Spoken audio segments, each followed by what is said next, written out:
Magandang buhay mga mag-aaral ng Grade 7 at sa lahat ng nakikinig. Welcome sa ating Values Education Class podcast dahil may bagyo tayo at wala tayong pasok.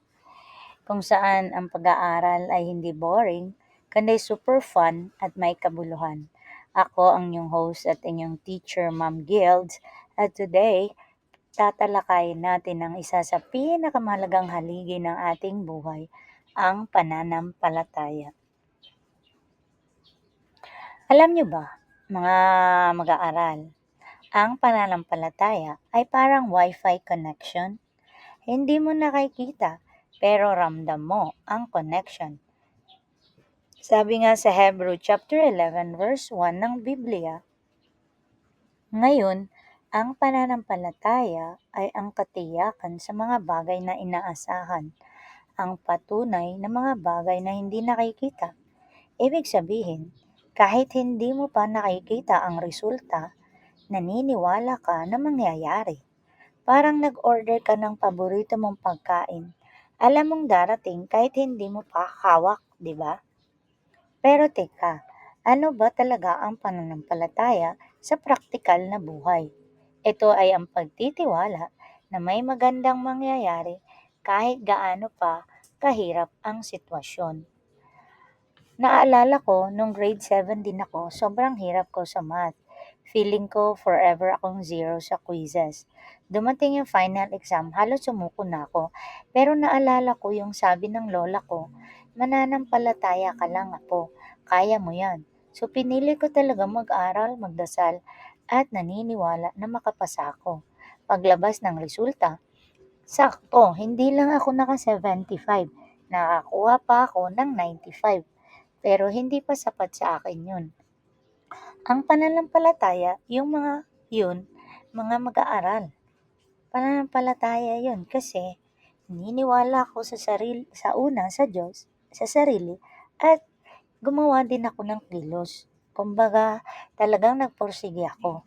Pananampalataya sa sarili at sa Diyos na mas higit sa atin. Hindi lang sa grades kailangan ang pananampalataya.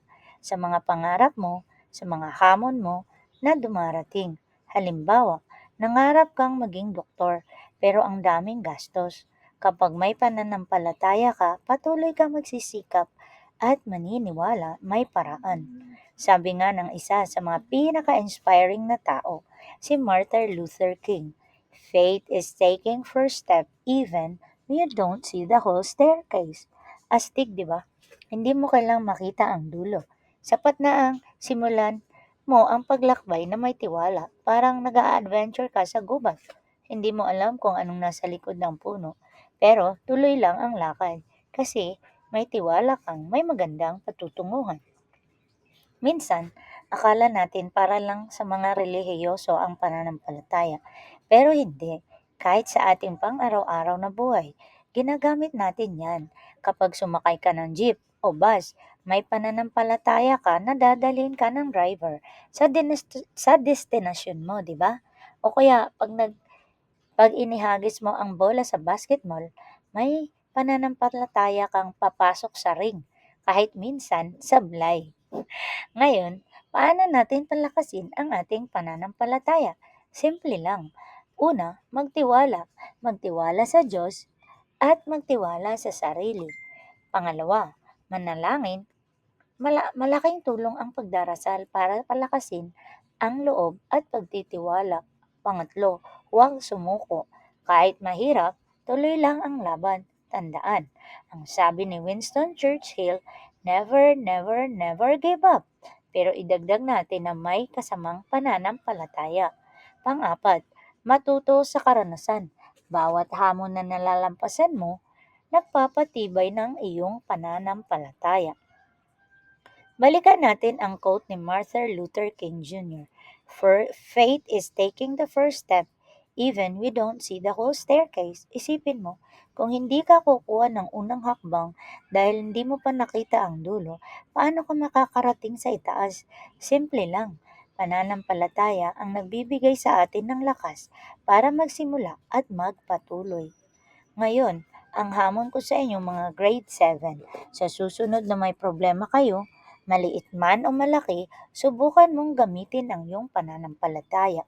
Maniwala sa iyong kakayahan, maniwala kang may tutulong sa iyo, at maniwala kang malalampasan mo ito sa tulong ng Diyos. Tandaan, ang pananampalataya ay hindi para mawala ang mga problema, kundi para magkaroon tayo ng lakas at pag-asa na harapin at lampasan ang mga ito.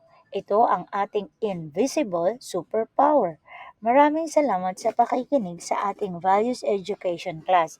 Sana ay marami kayong natutunan ngayong tungkol sa pananampalataya. Ako si Ma'am Gills. Hanggang sa susunod na episode, patuloy tayong mananampalataya at magpakabuting tao. Paalam!